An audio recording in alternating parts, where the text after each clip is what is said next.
Hey guys, my name is Mavi and I've spent the last 14 years in the plastic surgery and beauty industry, working alongside some of the best plastic surgeons in the country. Now I don't work for anybody, so I have unbiased opinions about hundreds of surgeons from across the world, and I can help you achieve the body of your dreams. Hey guys, and welcome back to the Big Butts No Lies podcast. Season 4. What? Can you believe it? It's season 4 of the show, and I can't believe I'm here with you guys for another year. And honestly, I don't want to be anywhere else. So, for the first episode of the season, it's again just me. Hi. Hello, everybody. I am so happy to be here with you for season 4, and I want to take this episode and kind of give you a heads up of what we're planning for season 4. Season 4, I'm taking it back to the basics. Basics. So I'm going to take you guys through the whole process of how to plan and have your surgery. I know that although I wish I could work with everybody one on one, I really don't. I don't have the capability of working with every single one of you one on one. So I want to give you the pathway to do it on your own and be confident in your decisions. So for the first episode of this season, I'm going to take it really, you guys, back to the basics. And we're going to start with how to prepare yourself emotionally and mentally and financially. How are you going to pay for this surgery? So, in this episode, I'm going to go over a little bit of kind of the new year, new me vibe that's usually happening around January. We get a lot of inquiries because women are really ready to make those changes in their lives and they're ready to take back their bodies, take back their freedom and their confidence. So, January is always a really, really good month in plastic surgery. We get to talk to lots of people and really get them in the right direction because one of the things that we haven't really talked about a lot on the show is what if you're not even at your goal weight? What if you're not even at a BMI that's healthy enough for surgery? For example, if your BMI is 54, you're not going to find a surgeon who will do your surgery at a BMI of 54 unless it's skin removal, specifically like a paniculectomy or something like that. But just because you're not at the right BMI doesn't mean that you're not already thinking of being on this path, especially if you've been overweight for a long time or for your whole life and you want to get back in control of yourself and your body. Plastic surgery is often one of those first thoughts that come to mind for a lot of women. And unfortunately, in my career, I've always had to kind of explain sometimes you have to lose the weight first and then come in for the plastic surgery. So in season 4, I really want to help you guys kind of get there. How do you even get there? Last episode, I told y'all about, I had y'all hear one of my girls and how her surgery has changed her life. And I've talked to y'all about how my surgery has changed my life. And I'm so thankful to be here with you because of the confidence that I gained after I had my surgery. So taking it back to the basics, I'm going to start off with who am I? Who's Mavi? Who are you listening to? Okay, so my name is Mavi. I've been working in plastic surgery. I started off as a medical assistant and I worked really through every single position in the office until I became a patient coordinator. And then I was a patient coordinator for a long part of my career. So what made me think that I should be up here talking to you? For one, I don't work for any specific surgeon. I work for myself. I created this show to help women navigate through the plastic surgery industry. And I really don't have a vested interest in who you go to. I don't care who you go to. I just want you to be safe. I just want you to get the body of your dreams. I want you to be happy with what you get. I don't care who does your surgery as long as they're doing it safe and they're giving you the result that you're looking for. With that came such a freedom. Like, I don't work for anybody, so I can feature whoever I want. I can talk about what I want to talk about. And what I want to talk about is what I was seeing and hearing every day while I worked in plastic surgery offices. I would sit as a patient coordinator. You are in the room with your surgeon and the patients.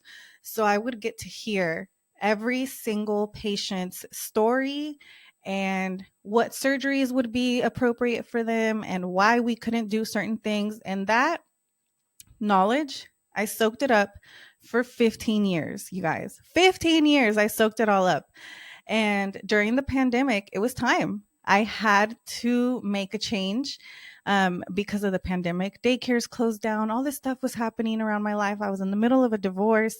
It was crazy. And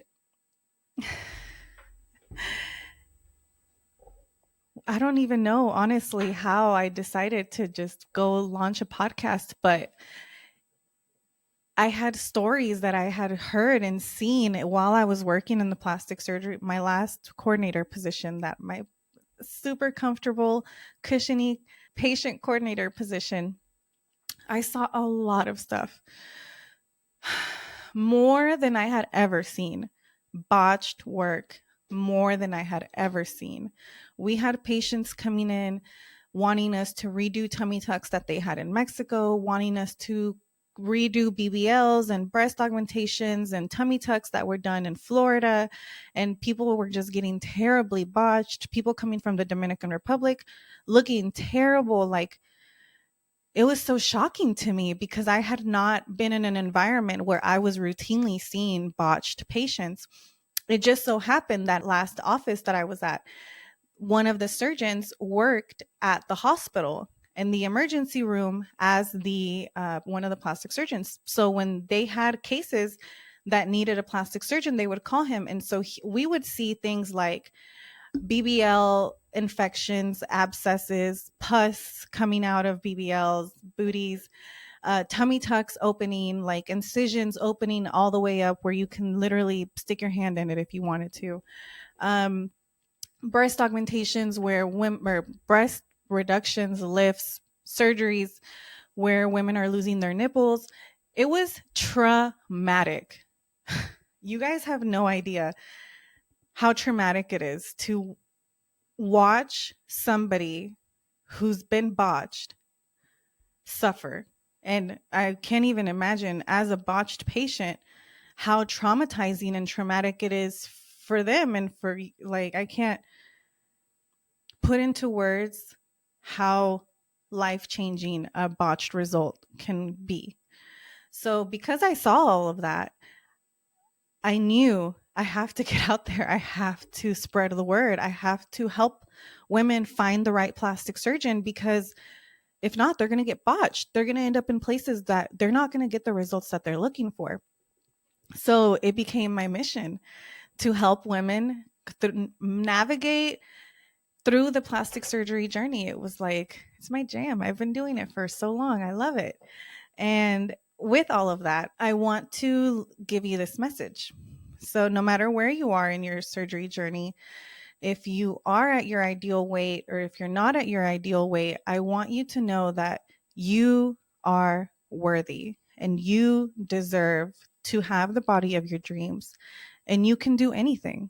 If you're not at the right weight right now, if you are in the 300s, in the high 200s, in the 400s, you're probably not at the right weight to have plastic surgery. But that doesn't mean that you can't have plastic surgery at some point when you get to the appropriate weight.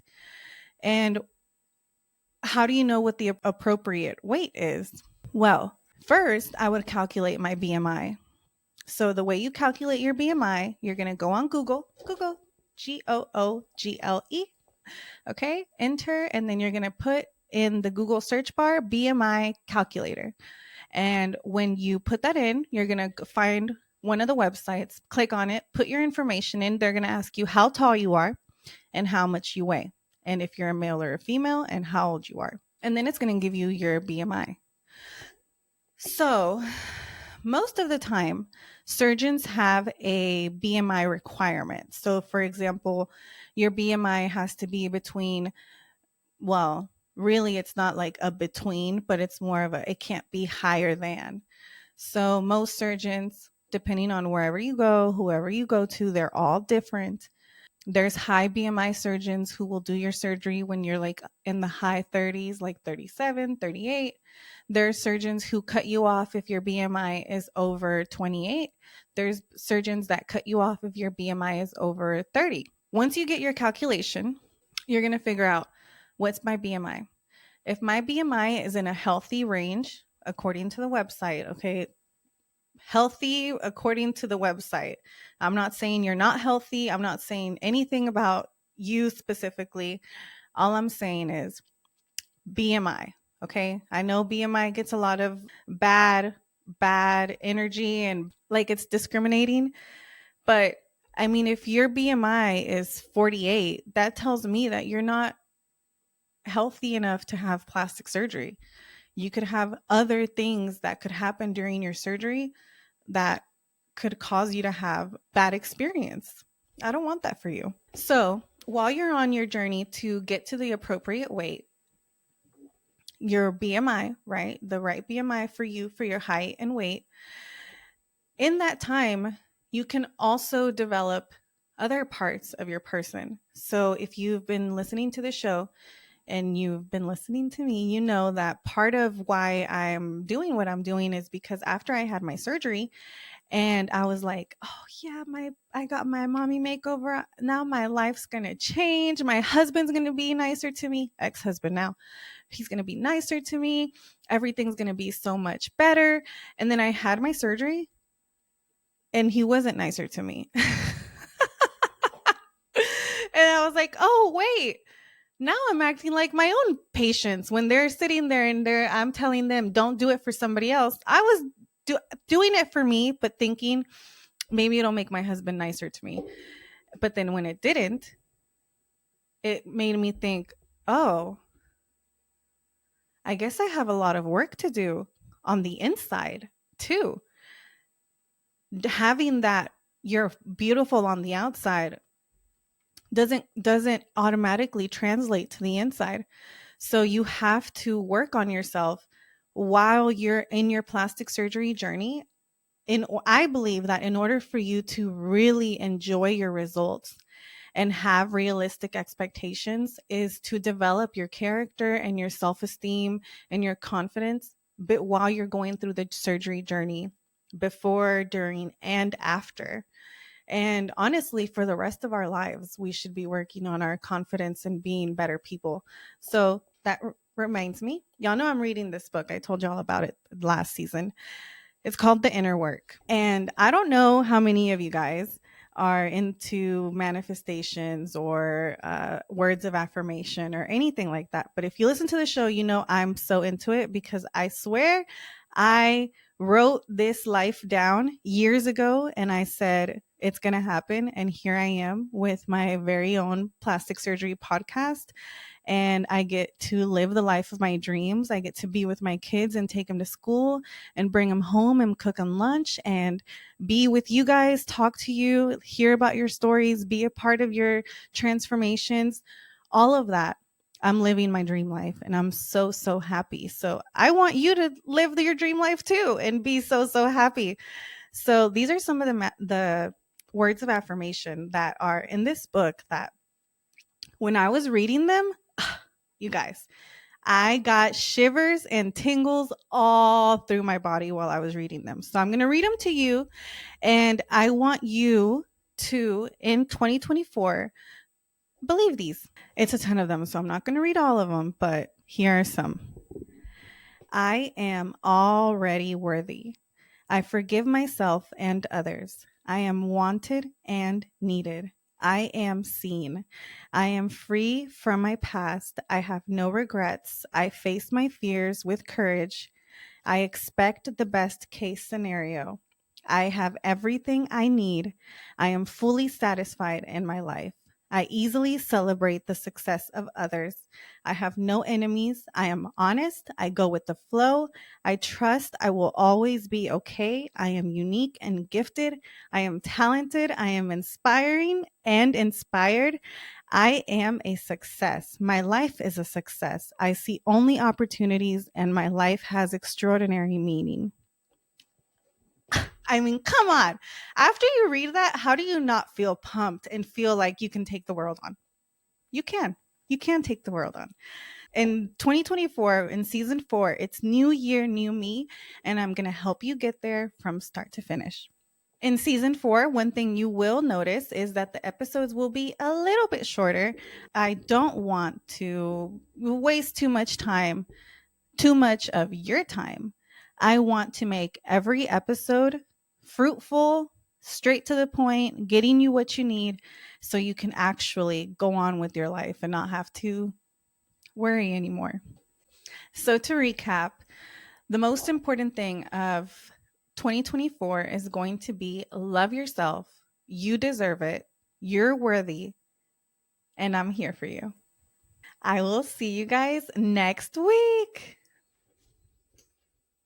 So, if you're thinking about having plastic surgery, but you don't really know where to start, I'm your girl. I have 3 packages, actually 4 packages.